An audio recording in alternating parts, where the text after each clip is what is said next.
Thank you for tuning in to the Voice of the Victim podcast. We discuss a lot of sad and potentially triggering things on this show. We try to be as sensitive and cautious as possible, but if you are sensitive to things involving abuse and may be triggered, please think twice before listening to our show.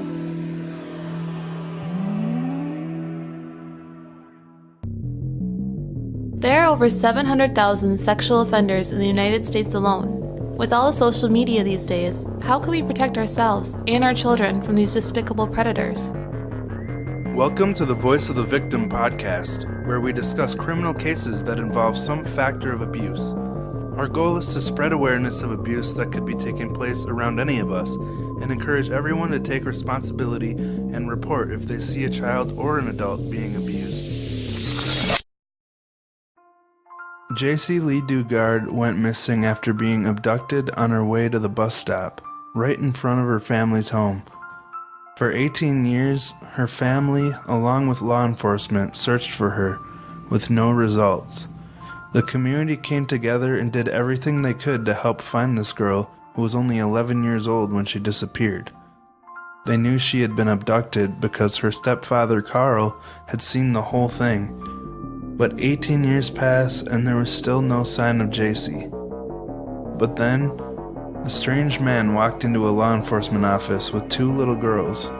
The demeanor of these little girls rubbed some people the wrong way.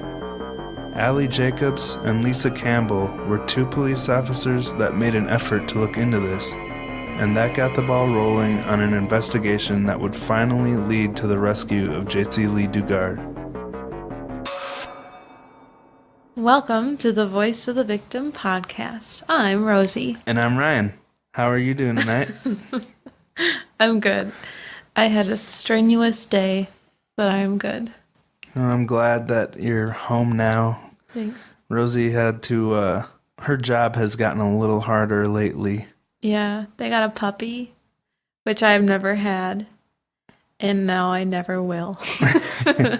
Lots of poop in the wrong places. Lots of poop, lots of pee, lots of nipping and biting and chewing. And dragging. And yeah, just not for me. I'm really content with my cats. Did you want a glass of wine before we start? I'm okay. Okay. How are you, Ryan? I woke up in the middle of a dream, and you know how it is when you wake up in a jolt? My alarm clock went off, like right in the middle of a dream. And so I was jolted awake, and I've been kind of off all day, but we're going to get through this because we care about you guys on the show, and we really appreciate all of you that listen. And we really appreciate all of our patrons that have stuck with us month after month and keep supporting us. You guys are amazing. And oh, speaking of which, Shannon, will you check your Patreon messages? Thanks. To all of our patrons, if you haven't received something in the mail from us yet, let us know, unless you didn't want it, but let us know if you're still waiting on that. Sometimes stuff gets lost.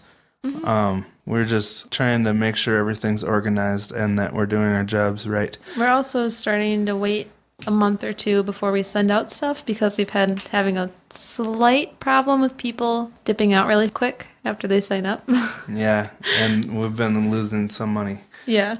Sending out stuff before we've covered the cost. So anyway, we're going to jump back into Jaycee Lee Dugard's story. This week we're going to be talking about her point of view on the whole story and what she experienced. Which is what we should be talking about anyway. Yeah. Well, last week we kind of discussed the experience of her family not knowing what was happening and law enforcement's process, and then the past of the man who was responsible for all of this. So if you haven't heard part one, definitely go back and listen to that first. But without any more rambling, Rosie, let's jump into it. All right. The morning of the abduction, Jaycee walked out the door of the family's home. Her stepdad, Carl, was in the garage, and she yelled to him that she was about to walk up the hill on the way to her bus stop.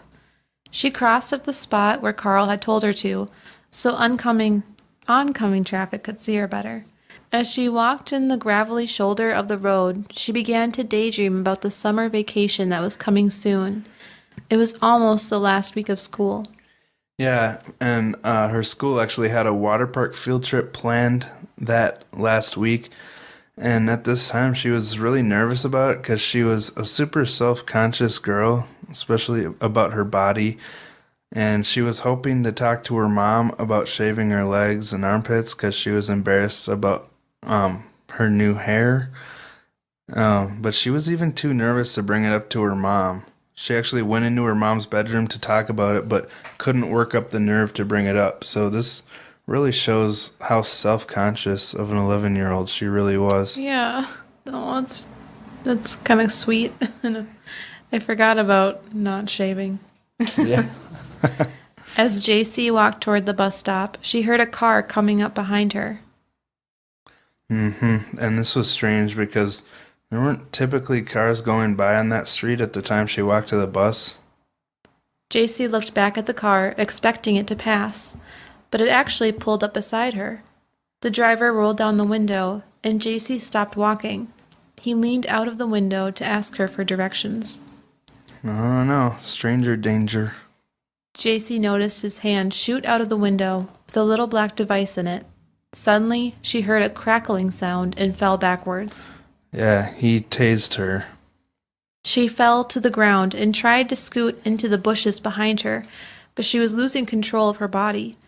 The man got out of the car and walked towards Jaycee.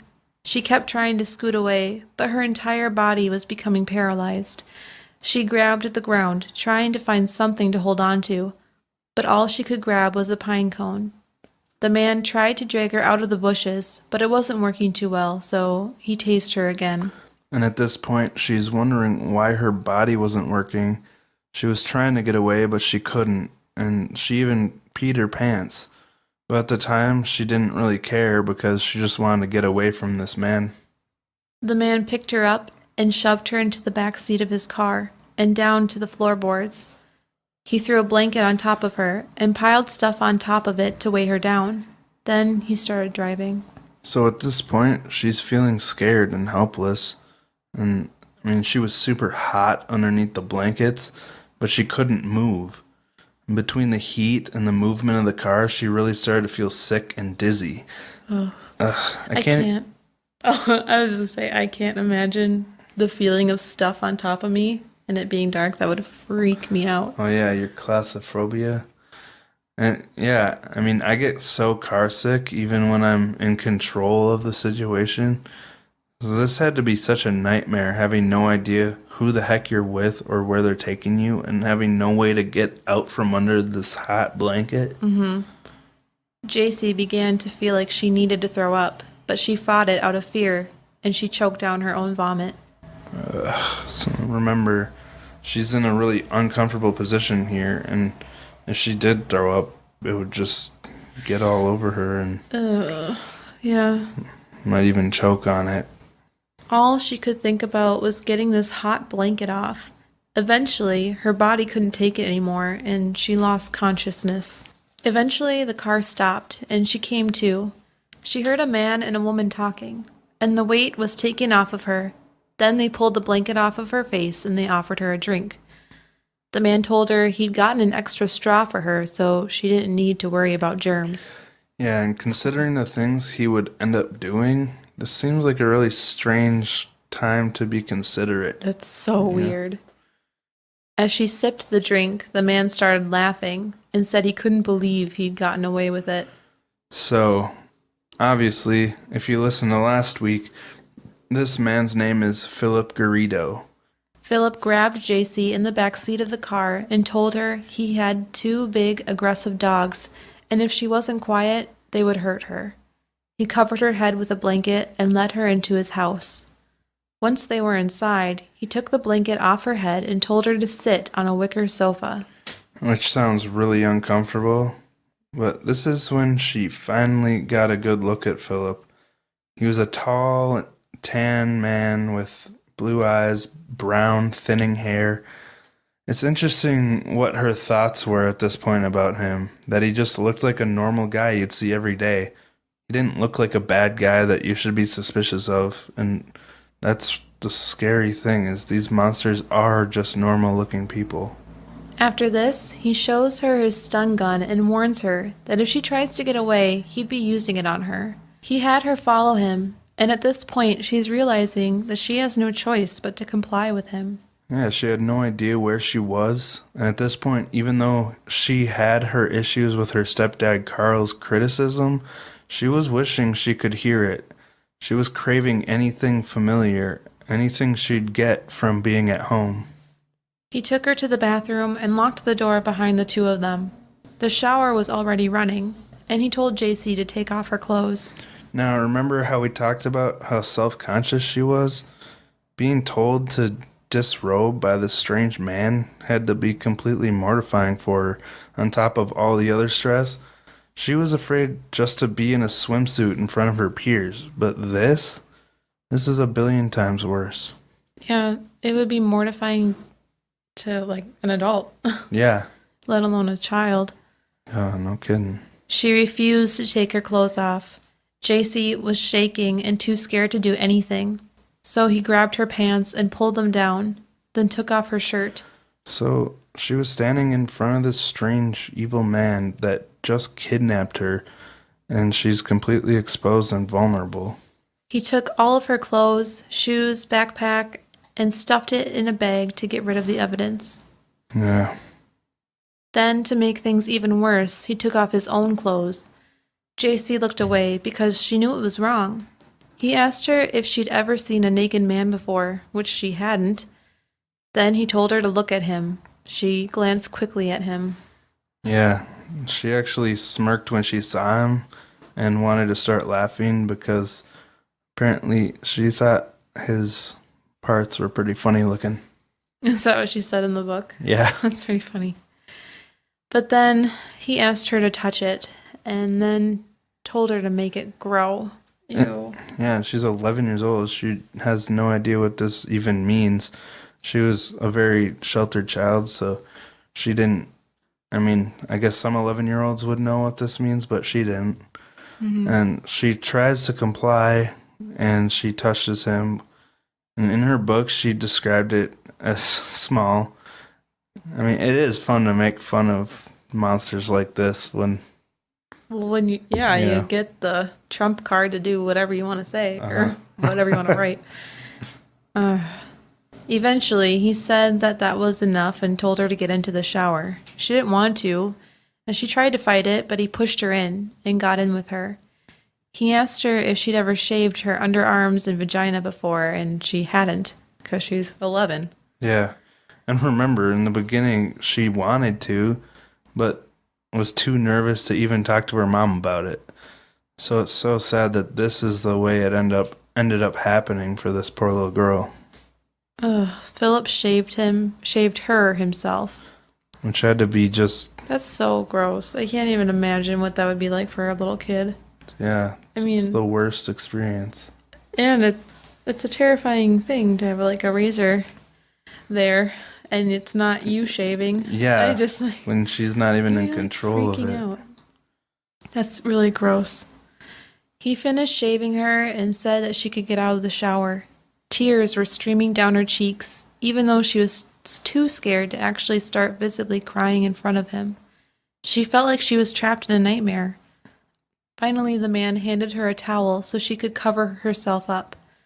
The silent tears turned into giant sobs. Yeah, imagine the amount of stress and trauma she was feeling at this point. Not only was he physically abusing her, but he had stolen her from her family and from her life. Philip actually took her in his arms to offer comfort. She obviously didn't want to take comfort from this monster, but there was no one else there. No one else could comfort her, so she reluctantly leaned into him and sobbed uncontrollably. Yeah, she described it like a rabbit being comforted by a lion. Wow, that's a really good metaphor. Yeah. I like that. After she calmed down, he told her he was going to take her somewhere, but she had to be very quiet or she'd get into big trouble. She asked if she could put her clothes back on. He just laughed at her and told her no. What a freaking jerk. At least give her some dignity. Jaycee started asking him when she could go home, and he told her he didn't know, but he'd work on it. As they walked, Jaycee told him her family didn't have much money, but they'd be willing to pay a ransom for her. Yeah, she was so desperate to get away from this guy as soon as she could. She had no idea all the years of abuse that laid in front of her. But it is really heartwarming to know at least she was confident in her mother's love for her. Confident enough that she was sure they would pay a ransom for her. I mean, I think it's special when you're positive that your parents love you enough to make that kind of sacrifice for you, you know? Mm-hmm. Philip led Jaycee down the stairs to the porch and put the blanket over her head as they went outside. All she was wearing was the towel and the blanket. As they walked outside, she heard a train and made a mental note of it, so when she got away, she could say that she was held at a place near train tracks. They walked through a couple of doors, and he finally took the blanket off her head. They were in a small room, with blankets scattered all over the floor. At this point, Jaycee's entire body was shaking uncontrollably. Phil said he'd be back later, and reminds her that the dogs would get her if she tried to escape. Then he put fuzzy handcuffs on her, with her hands behind her back, and lays her down on her side. Gross. Yeah. Gross, gross, gross. Just take a second to imagine being stuck in that position and having no idea how long you'll have to be laying like that. Like, just laying on your side with your hands behind your back, not cuffed up, would hurt. Mm-hmm. You know? Yeah, it's like one of the most uncomfortable ways to lay. Ugh. He left her laying there and locked the door behind him. She started crying again, and she was completely exhausted, so she cried herself to sleep. So this is just day one. She'd gotten up that morning in her own bed, planning on going to school just like any other day. But then all of this happened, and now she's handcuffed laying on the floor of a shed, having no idea where she actually is. Not to mention that he completely violated her, touching her and making her touch him, and it's just day one. It's a nightmare. The next day, Jaycee was worrying about all the things that she was supposed to do the day that she was taken. All the people she felt like she was letting down by not being around. Yeah, it's sweet of her to be thinking about how her abduction was affecting other people. The room she was in was tiny. Her own bed back at home wouldn't have even fit in the room. Yeah, so that gives some perspective. Wow. Just that is how small. Yeah. If you've seen the movie Room, even that room was probably bigger than the one Jaycee was dumped into. The windows in the room were covered with towels, so there was no light coming in, and the room was getting really hot. Yeah, she was sweating a lot and also super thirsty because she didn't have access to drinking water whenever she needed it anymore. This part would do me in. I don't think I could go one waking hour without water. He's not even exaggerating. Yeah, and she has no idea at this point when she will get water. Philip finally came in later that day to give her fast food and a soda. While he was in there, he'd take off the handcuffs so she could eat. He also brought a bucket in with him. He told her to use it if she had to relieve herself. When he'd leave, he'd put the cuffs back on her. It's sad, but he was trying to break her. She'd actually looked forward to him coming in after this because it meant she'd get her cuffs off. Yuck. How is she supposed to use the bathroom with the bucket with those cuffs on? I mean, well, it's doable, I think but... he made her do it while he was in there. Oh, He'd take I the see. cuffs off. And Got then, it. I thought it was like later, but that makes more sense. Ugh. He would try to make her laugh by doing silly accents. Oh, gag. That's so upsetting. He was manipulating her feelings to make her more compliant, and she had no choice but to give in. Yeah, I mean, she was dependent on him for food, water, and her toilet. He was the only human contact she had, and her only source of amusement. And just imagine how boring it would be to sit in a tiny room all day, handcuffed. Just saying it doesn't sound as bad as it is. But just try to sit for 1 hour and not do anything. It's really tough. I don't think I could sit for an hour and not do No, anything. you couldn't. About a week into her captivity is when things really took a dark turn for Jaycee. That day, she heard his footsteps approaching the room, then the lock rattle on her door, and she knew that he was coming in to feed her. And up to this point, he had just been treating her like his little pet. But of course, he had a bigger reason than that to be holding her captive. He walked in, holding a milkshake. He crouches down, but before handing her the milkshake, he tells her that today is going to be a little different.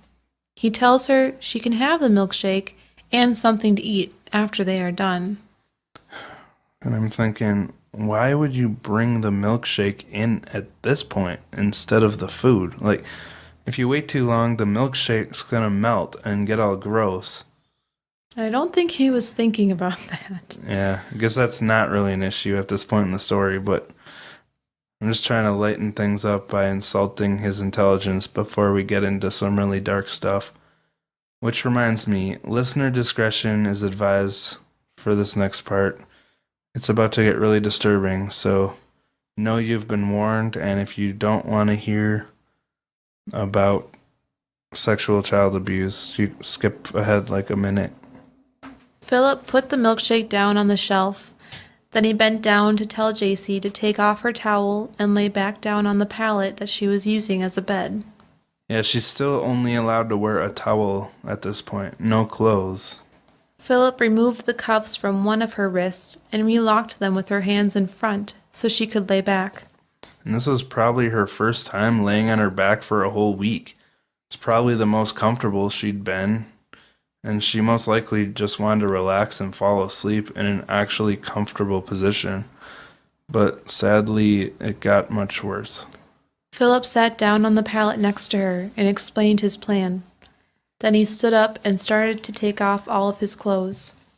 And Jaycee started panicking and flipping out after hearing what his plan was. At this point, her idea of sex was Barbie and Ken laying next to each other. She was only 11, and that's what she thought sex was. Jaycee started crying as he took her handcuffed hands and held them over her head. Then he laid on top of her. Yeah, he was a tall man and really heavy, so it's already uncomfortable for her.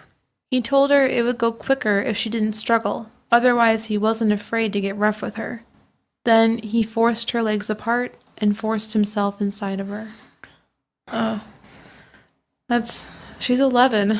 This is so messed up. So terrible. Again, she had no idea what sex was. She didn't know what to expect. And then suddenly she has this nasty, sweaty, gross man on top of her raping her. She felt like she was being torn apart by him, and it hurt obviously a lot for her. Yeah. Like you said, she's 11. Obviously not ready to be experiencing this kind of physical trauma. She tried to scoot away, and she tried to close her legs, but he was a lot stronger than her and easily overpowered her struggling. He finally finished and got off of her. He asked if she was okay. In her mind, she's screaming, "No, I'm not okay. Get off of me." He told her next time would be easier if she didn't fight it. Then Jaycee noticed that she was bleeding. He told her that it was normal and went to get her a washcloth and a bucket of water. Oh my God, this man is literal scum. Yeah. And as we go on, his attitude is disgusting too. He just thinks he's always in the right and he did nothing wrong and no one else should know about this. He's a total punchable person. Punchable person. Let's put that on a t-shirt. So now you just imagine the dread she was feeling, knowing that this is what he had in store for her. This is what her life in the visible future was going to be like until she could find a way out. And also throughout her time in captivity, the bucket of water was all he would give her to clean up. She never really got real showers, just a nasty bucket of water. After this horrific event, she completely lost her appetite and didn't even touch the milkshake. It was bringing a lot of ants into the room, which were crawling all over Jaycee. Ugh, gross. It was making her uncomfortable, and they were even getting into her mouth. Yuck. That's so icky. I know, she said they were like spicy and Ew. nasty. I wouldn't eat that milkshake either.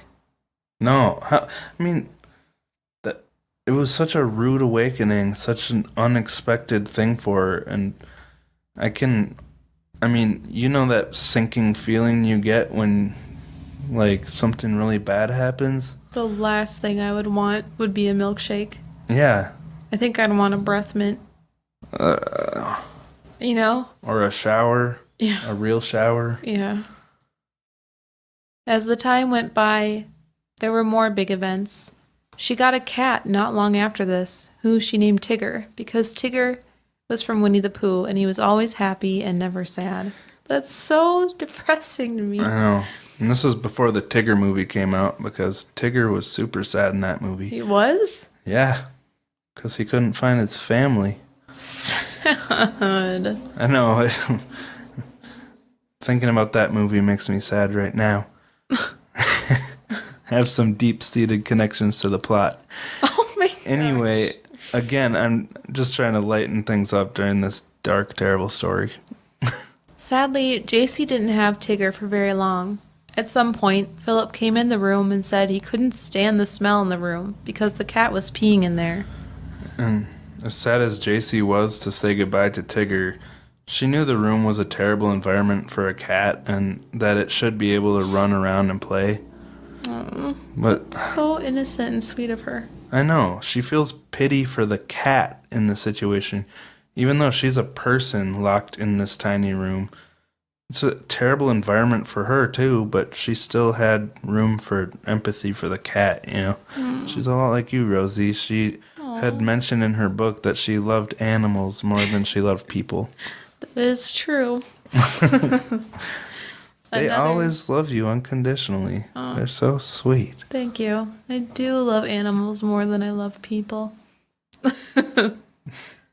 Another day, Philip entered the little room with a flashlight. Jaycee knew he was there, but she pretended to be asleep because she was so sick of what he'd do to her. But he shook her shoulder and she had no choice but to get up. He said that they were going to move next door, telling her to be really quiet. He put the blanket over her head again so she couldn't see, and they went out the door. About 10 steps from that door, they entered another room. This one was bigger and had air conditioning. The windows had iron bars, which he covered with towels. He locked the doors and turned on the lights. So Jaycee's wondering what's going to happen here. This was the first of many runs he would do, where he gets super high smoking meth and then sexually abuse Jaycee for days on end. Yeah, this is kind of a callback to what he did to Katie Calloway, what we talked about last week. Is just, you know, he'd do a bunch of drugs and then he'd abuse. I mean, that's what he did to her, is abuse her for hours. And so now he's got this person that he's holding captive that he can do it to whenever he wants. But he was so narcissistic about everything. He truly thought he was so special. And he told her that he really amazes himself by how much crank he could take at a time. Crank? Yeah, cocaine. Or actually, no, it's meth. I've never heard of that before. Not that I really know what the difference is, but he said it didn't affect him as much as a normal person. And it's like, who cares? You know? Like, why would Jaycee care about that? And it makes sense because he was diagnosed with ADD, and Adderall is basically pharmaceutical meth, so anybody with ADD would probably have the same tolerance as him. But he thinks he's super special. He's just so narcissistic, and it bugs the crap out of me. During these runs, he would make her dress in really provocative adult woman outfits. Then he would make her dance for him while he pleasured himself. He would do all kinds of horrible things to her. Yuck. Yeah, and he even played himself as the victim, telling Jaycee that he had a sex problem that he couldn't get rid of, and he took Jaycee to help him so he wouldn't bother anyone else with his quote-unquote problem. And he told her that by giving him this outlet, she was saving others. Oh my gosh. I mean, he's got such a backwards grasp on reality and just doesn't take any responsibility for anything. It's like he's the one suffering and he's saving other girls by doing this to Jaycee. He's just saying that To make himself feel better about what he's doing. Yeah. I don't know if he really believes that. Every time he would do something bad, he would tell Jaycee that the angels made him do it. What? Yeah, that was one of his things, is blaming the angels for influencing him, like, in a bad way. Okay. Apparently nothing was ever his own fault. He also told Jaycee that one day his music was going to make him super famous and rich, and then they'd all be living a good life. Wow. What an That's idiot. Quite the dream. Another funny thing that she mentioned in her book was that he said he didn't need a studio because he could do all the mixing and mastering himself. Mm-hmm. Which, you know, that's possible, but it probably made his music a lot worse. Later on, the rapes started getting more and more violent. He would yell profanities at her while he raped her and push her face down into the couch. He'd call her a whore and the C word, just degrading her for his own personal gain. Yeah, but this whole time, once he's done with his weird fantasies, he'll pretend to be all nice and sweet and say the angels are making him do it. He's so manipulative and hypocritical because, like, once he's done with this crap, he's trying to make himself seem like a reasonable, nice person and get her on his side. Why wouldn't he say that the demons were making him do it? Why did he? Because he saw himself as like a godly man with, I mean, he was super into the Bible at times, and You would think that if he was into the Bible, then he would say the demons were making him do the bad things. well, but- apparently he found stuff in the Bible that justified his actions. Right. Okay. Every time he would do it, it would really hurt for Jaycee.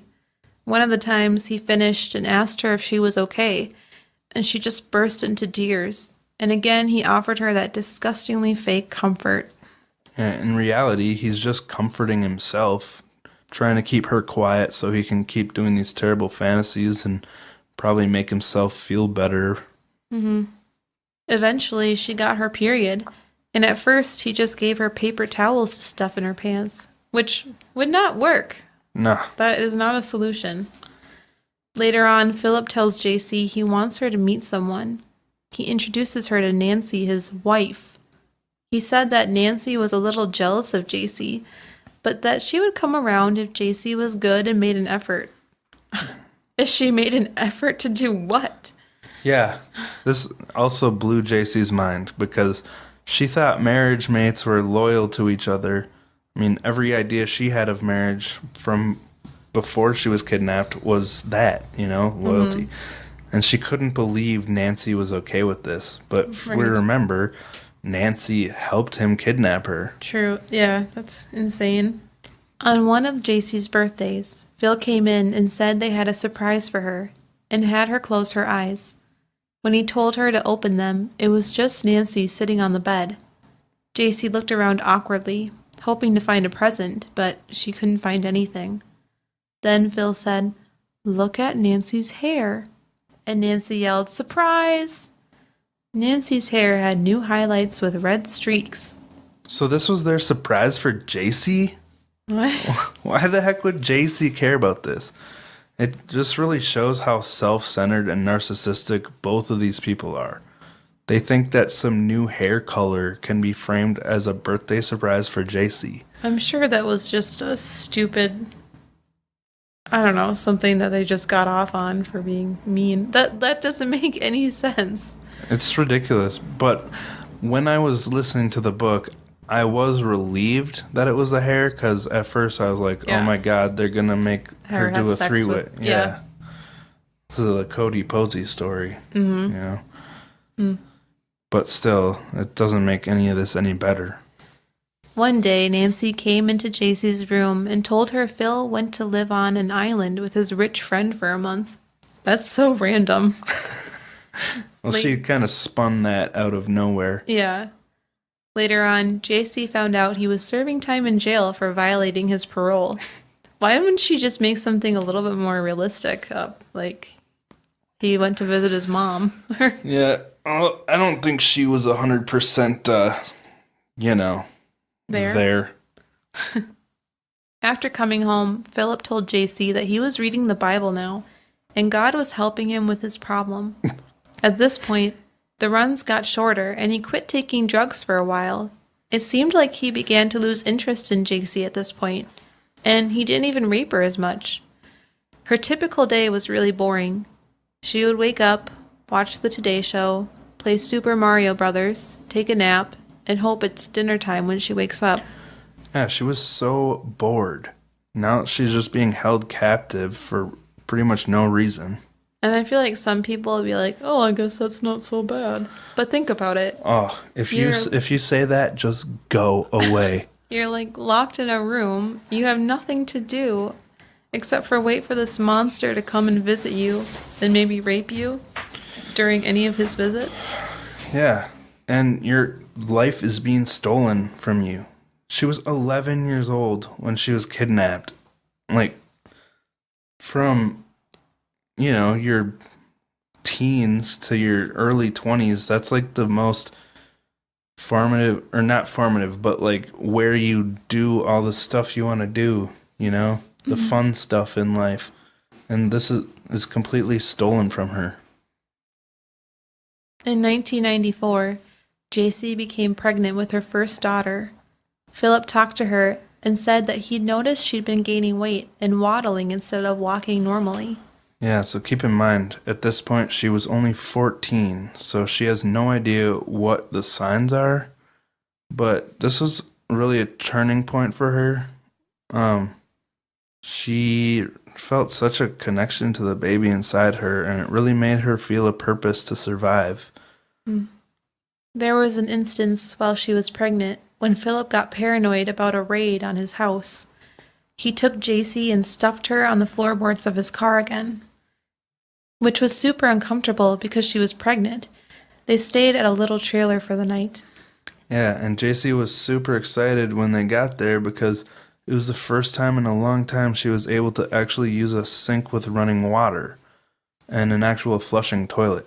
It just shows how the little things in life we all take for granted were so special to her at this point because she's been so neglected, and everything, all the comforts of life are being withheld from her. Right. Later, Nancy brought home a cockatiel she said she rescued. It had super glue stuck to its beak and was missing feathers, so it obviously had a rough life. Oh, I feel so bad for it. I know, I hear you getting emotional talking about the bird. I'm actually just losing my voice. Oh. But I am emotional as well. Jaycee got really close to the bird and patiently helped the bird go from super paranoid and mean to kind of sweet. She felt really close to the bird and she named it Sarge. Yeah, and it's because of the way it paced back and forth. Reminded her of an army sergeant. That's really sweet. I know. Nancy would often take Sarge outside for a couple hours a day to get fresh air. Yeah, it's funny Nancy would do this for the animals, but not for Jaycee. As winter approached, the days got colder. Nancy wouldn't take Sarge out as much, but one day she thought it would be warm enough. She had the bird outside for a while and forgot about it. The bird was outside for a long time, and Jaycee was getting really worried. But finally, Nancy remembered and brought the bird back into Jaycee's room. You think the cats are getting excited because they're talking about a bird? Because they are freaking out right now. I really don't think they are. Maybe they hear birds outside. The cats are doing that thing right now where they're like chasing each other around and just like running way too fast. They're doing their workout laps. Oh, yeah, that's for what the they day. do. I thought they did that at like 11:30 p.m. usually, but... They have 2 rounds. Well, getting their exercise. But anyway, when Nancy brought Sarge back in, he looked fine, and he was whistling a lot. So Jaycee put a blanket over its cage and went to sleep. The next morning, when she woke up, she didn't hear the usual tapping of Sarge's little feet in the cage. Terrified of what she'd find, she removed the blanket and found the bird laying on the bottom of the cage dead. Yeah, poor girl can't catch a break with her animals. After all the patience she had to help get this bird over its trauma, and form a relationship with it and make it comfortable with her, all of a sudden it's gone. Yeah, that makes me really sad. No. Well, Jaycee eventually gave birth to her first daughter, and within a couple of years, she was pregnant again. This time, she realized it herself, and when she told Philip about it, he said that he was really happy, and he knows it's going to be another girl, because God knows what he needs. Gross. What a disgusting thing to say. Like, God is responsible for giving you another girl to abuse? Again, he's blaming everyone but himself. One day, Philip came home with a computer and a printer. He told Jaycee he was going to start a printing company so they could all eventually work from home. He started getting clients, but he wasn't very good at cutting. Who's not good at cutting? This guy. Okay. Jaycee told him she thought she could do it better, and she did. He took advantage of this and used Jaycee for free labor. Jaycee did all the work for the printing company, and Philip and Nancy both quit their jobs and lived off of Jaycee's work. Uh-huh. And they actually got to a point where they were so lazy, they wouldn't even get out of the bed until afternoon. And even though Jaycee was busy at work, making sure the printing company stayed afloat and raising her two daughters, these people just mooshed off of her labor. Did she enjoy the work, though? Well, yeah, to it did give her something she was proud of, but it ate away at her, and she got sick of doing all the work while they were lazy. Eventually, once Jaycee's second daughter was born, Philip told Jaycee that Nancy was feeling left out from the family, and that Nancy was going to start being called Mom, and Jaycee would become the sister. That's when Jaycee's new name became Alyssa within the household. Yeah, but we're going to keep calling her Jaycee because that's her real name. I can't imagine, like, you're the mom and someone tells you, you're going to be the sister now. Yeah. I'm going to be the mom. Like, what the heck did Nancy do Yeah. besides dye her hair? The conditions of the house started to fall apart, and the printing business started to dwindle. There was a big puddle of water in the middle of the house, and it turned out that their water pipes were rotting. And the downstairs sink was always backed up with nasty water. They made Jaycee drain the backed up water with a siphon hose at least 3 times a day, or it would overflow into the basement. Yeah, it was this nasty, thick, black and gray water. It was disgusting living conditions, and it was just another thing they made Jaycee do. So, I mean, at first she was super bored, but it got to a point where, like, she was overwhelmed because she had to do everything. Yeah. 2 days before the rescue, on August 24th, 2009, Philip took Jaycee's 2 daughters along with him to the FBI office in San Francisco.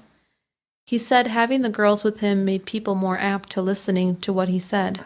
Yeah, so like we talked about last week, he was there to pitch his new church idea for his God's Desire church. It's even a weird name. I know. And he wanted to put together an event, so that's why he was talking to the FBI office, I guess. But this was his next big business idea, since the music thing didn't work out and the printing business was failing. When Philip returned home, he said he met 2 cops from Berkeley, and they were very interested in what he presented. He said they flipped. Which was a term he used a lot to describe people being excited about something. Oh, I see. Like, yeah, they flipped. Like that?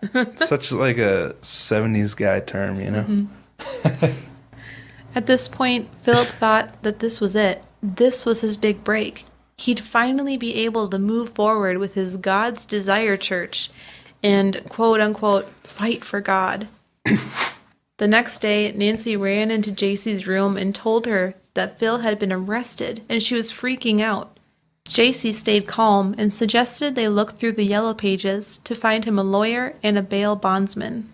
It's so interesting that Jaycee was able to keep a level head while Nancy was flipping out. But Jaycee had been through such intense trauma, her perspective was really different.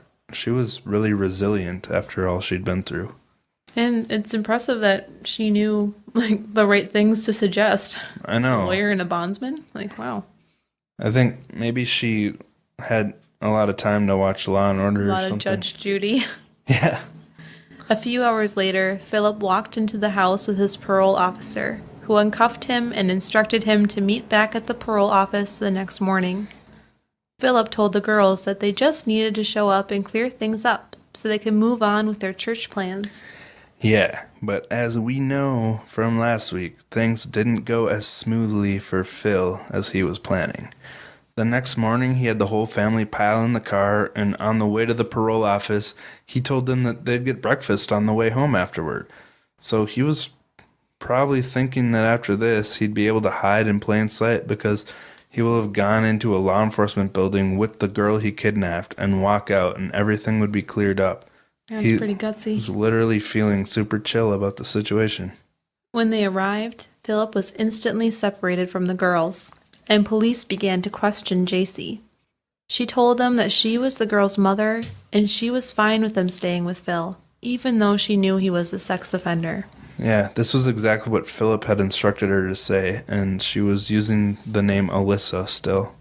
But for some reason, when Philip talked to the police, he told them that all three of them were his daughters. Yeah, so this is a hole in the story because he told her, Jaycee, to tell them that they were her daughters and that she gave him permission to be with them, but then he said they were all his daughters. It's just a really stupid mistake to make. Yeah, that's... he, totally messed up his own plan. Yeah, he dug his own grave here. And as we know from last week, the two officers were really concerned about these two little girls being with this man, and even more so after looking into the past offenses we talked about at the end of last week's episode. Finally, after digging for hours, Philip finally admitted that Jaycee was the girl's mother, and he had kidnapped her at age 11. With this new information, they told Jaycee that he'd confessed and asked her what her real name was. Yeah, and she had been holding it in for so long, she wasn't even able to say it out loud. Wow. She had to write it on a piece of paper. She wrote, Jaycee Lee Dugard. So finally, after 18 years of torture, she was free. It's such a long time. And I really want people to think about what a massive amount of time that is. Like I talked about last week, that is the entire lifespan of a high school graduate. It's like a quarter of most people's lifespan. And may have noticed we didn't talk much about her daughters, but Jaycee's really concerned about their privacy, so we want to respect that, and in case you were wondering why we weren't talking about them. The thing Jaycee wanted more than anything was to talk to her mom again. She missed her so much. And when she finally reached her mom, it was a beautiful reunion. She was so excited to hear from her missing daughter. Yeah. So, this is a very brief outline of Jaycee's book, A Stolen Life. And we tried not to give too many details away because we really encourage you to go read it for yourself and support her. But some of her reflections in the book really stood out to us, and we just want to touch on those. Jaycee actually collects pine cones now because it was the last thing she touched before she was taken. In her book, she says, "No amount of preparation could have helped me understand why a human being would do what he did to me. I still don't get it." Because of her captivity, she still struggles with feelings of loneliness, even when she's not alone. People and animals help her feel better. She really appreciates each and every day now, but deep down, she's still afraid it could be all taken away. Yeah, at the time of her first rape, too, she didn't even know what sex was. Now she feels terrible for that little naive girl, but recognizes that something inside that frightened little girl made her a survivor. She learned how to go away in her mind until he was finished with her, and it helped her survive, because she was only 11 years old. She only had 11 years worth of experience when this all happened to her, but she still survived. When she was first found, she was adamant that she would not write a book. She didn't want anybody to know what happened. With the help of family and therapy, she realized that she could write the book for her own benefit, and that she didn't need to feel the need to protect Philip Garrido anymore. Yeah, in the introduction of the book, something that really stood out was the fact that Philip never took responsibility for what he did to her. Wow. He believed he said he believed he was not responsible for his own actions and blamed everything on the angels and the voices in his head and believed that no one should find out what he did to an 11-year-old girl. And I think you highlighted that in your copy of the book. Mm-hmm. But it's like, he must have been schizophrenic or something, you think? I mean, Probably. it's not my position to diagnose someone, but No, I didn't really look into his medical diagnosis that much. But if he's hearing voices, or my guess is he's just making stuff up to get the responsibility off of himself. Right.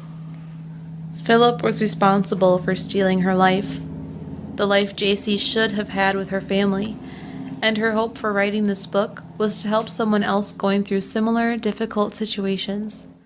Jaycee said that after 18 years of living with tremendous stress, cruelty, loneliness, repetition, and boredom, each day now brings a new challenge and learning experience to look forward to. Yeah, that's something we can all take from this, is how much she really appreciates each new day now. You know? It helps to hear these stories and put stuff in perspective. But there were a few missed opportunities we want to discuss quickly.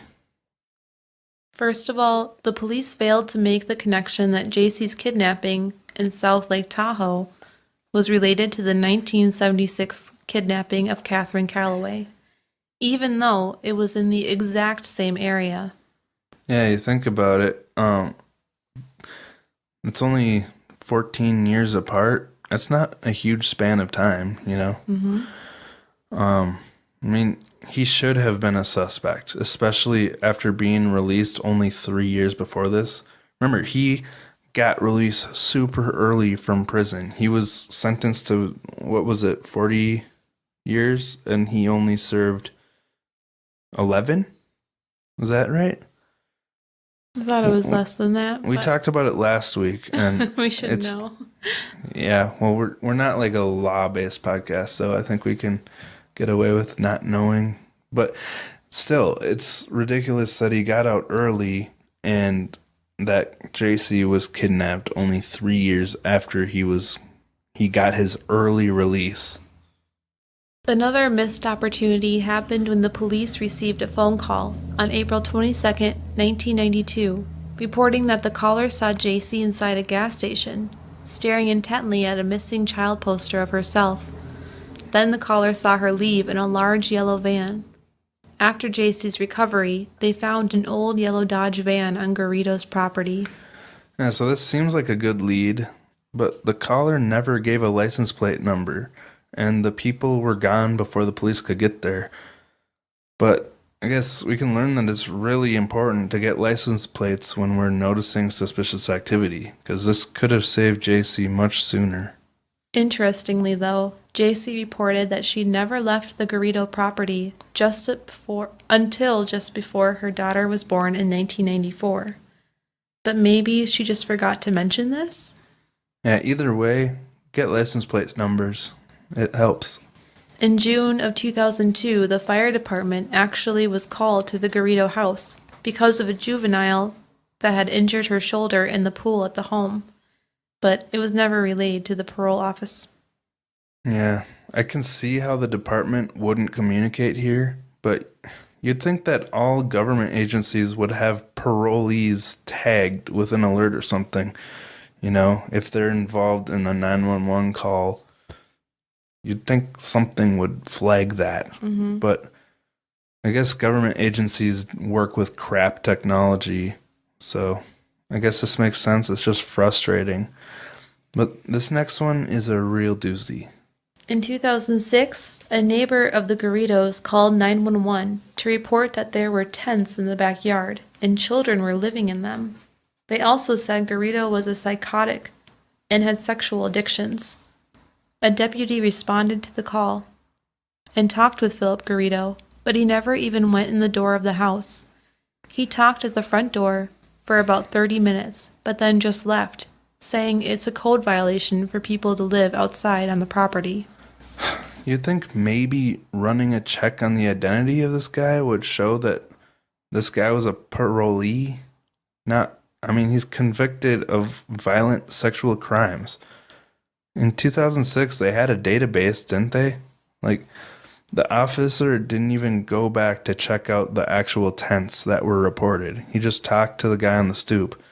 And I've never interacted with a cop without them asking for my ID and checking to make sure that I don't have any reason to be arrested, you know? Mm-hmm. So it seems weird to me. It just seems like a huge missed opportunity. The Contra Costa County Sheriff actually issued a public apology for this particular incident after Jaycee's rescue. Yeah, that's nice, but it's too little too late. Yeah. There was one last missed opportunity that was probably the biggest issue. It was his parole monitoring itself. It turns out that Garrido was not properly classified in the parole system and was labeled as only needing low-level supervision. So there were several lapses by the California Department of Corrections and Rehabilitation. This was a violent sexual offender who was originally sentenced to 40 or more years in prison, but in other words, he should have been checked on a lot more often than he was. And there was even an instance where his parole officer saw the 12-year-old daughter of Jaycee, but just accepted Garrido's explanation about it. Garrido told the officer that she was his brother's daughter, and the officer did nothing to verify it. Does this officer even know what this man was originally charged with? He's a violent sexual offender. Wow. So that's it for missed opportunities that we know of, but it's really frustrating to know that he was on parole. He was supposed to have no contact with underage people, and he was supposed to stay within 25 miles of his home, which he rarely did, but he wasn't checked on very often by the parole office. Anyway, enough of this garbage about Philip Garrido. Let's talk about Jaycee now and the difference she's making. She's founded the Jace, I believe that's how she pronounced it. Is Jace? it JC? No, she pronounced it Jace Foundation. So it's at the jacefoundation.org. That's the JAYC foundation.org. So if you want to go check it out, that's the link, and we'll put it in the show notes of this episode. But do you want to talk about what that is? Sure. The foundation's message is just ask yourself to care. Yeah, so she cleverly used her initials, or I guess name letters. The mission is to be of service to families that have suffered a familiar or non-familiar abduction or other trauma, to spread the message of compassion and awareness through educational programs, to encourage the collaboration of various entities to provide protected spaces for families to heal. We believe that families heal best from within, but they need assistance to accomplish this. We connect families to support and services they need in order to recover from the abduction or other traumatic events, and in many cases, provide the funding for these services. Our funding comes through private donations and sales from our website store. We also serve families who have lost a member in service to our country, who are reconnecting after a separation caused by military deployment, or who have experienced a loss after military post-traumatic suicide. The Jace Foundation provides services by utilizing treatment programs that focus on healing through traditional therapy along with animal therapy. What's that word? Equine, I believe that means horse therapy. Oh, equine therapy or other experimental therapy. That's not the right word. Equine? Oh, the is that a typo? experiential. Oh, okay. Sorry. This comprehensive approach brings families together with treatment programs designed especially for them and their unique circumstances. I think by experiential therapies, it means like having interesting experiences together, to make good okay. memories. I got it. We also offer training to law enforcement officers so others can learn from our experience. We have been asked and are happy to present our ideas to groups of interested agencies and professionals countrywide. Yeah, so providing a lot of practical and useful tools and services to help with these cases that, it's important. And she knows, what a recovering kidnap victim or, survivors of abuse need. So it's cool that she's doing this. But yeah, that's pretty much it for the Jaycee Lee Dugard story. So Wow. yeah, it's a big story. Again, we want to thank Liz for suggesting it for us.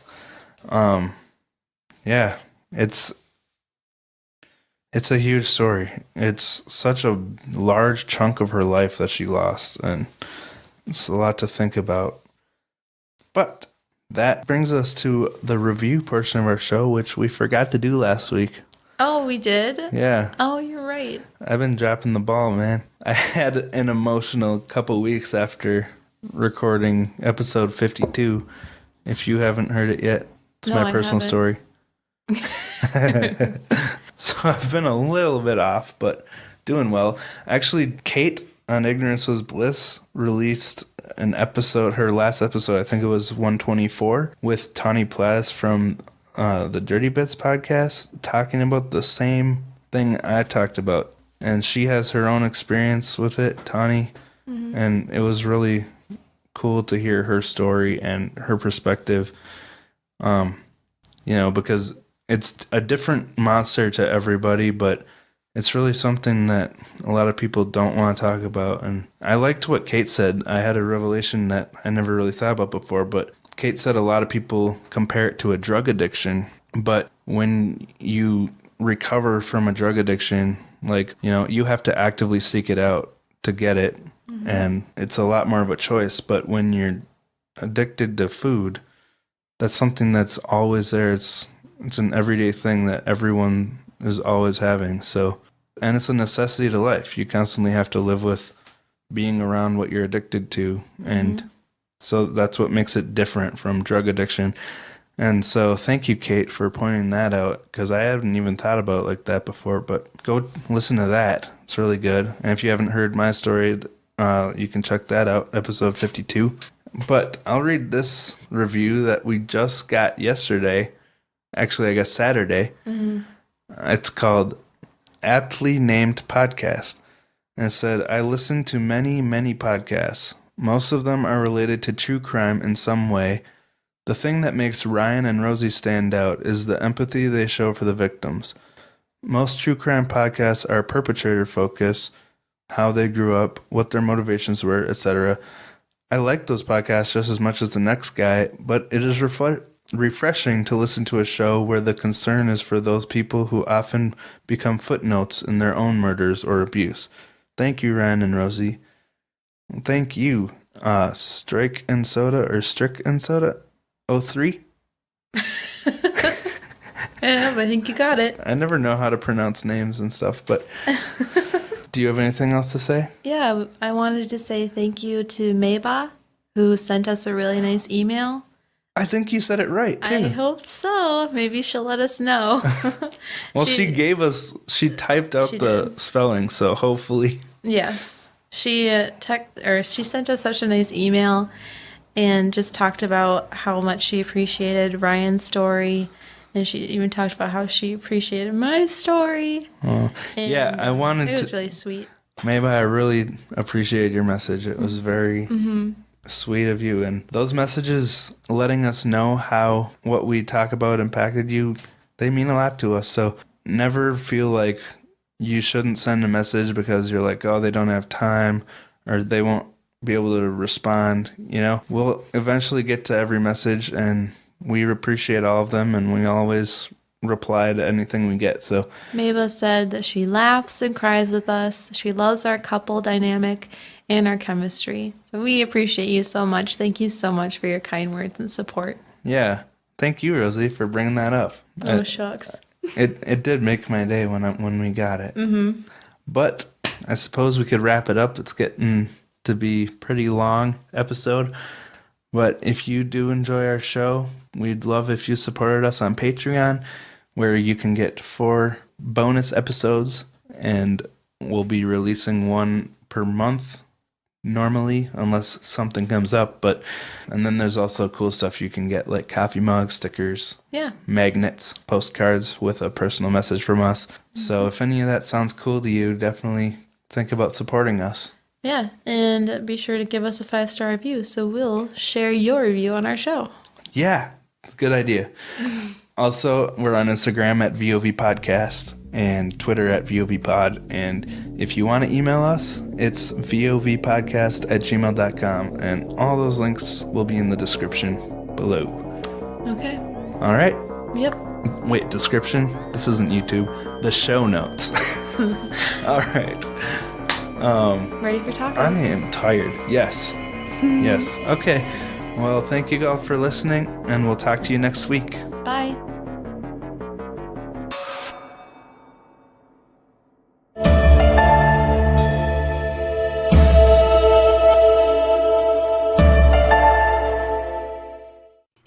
Everybody has a story, and not all of those stories are clear black and white issues, even when we think they are. We wonder, how did this happen? Or what is that like?